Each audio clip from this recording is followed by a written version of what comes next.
Today, during your word study lesson, you practice writing lowercase cursive letters again. You practice writing the letter M, N, R, V, and X.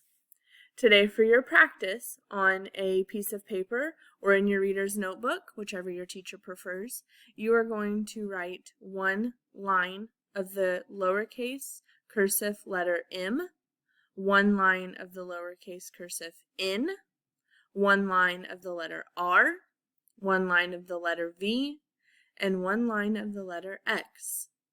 Then you're going to create one line of the letter combination M, N, R, V, X.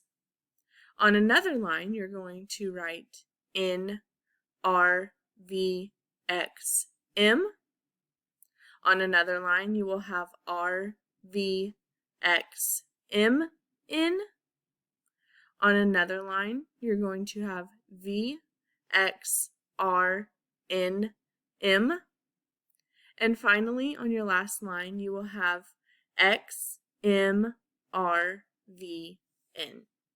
Submit that or turn that into your teacher when you are finished.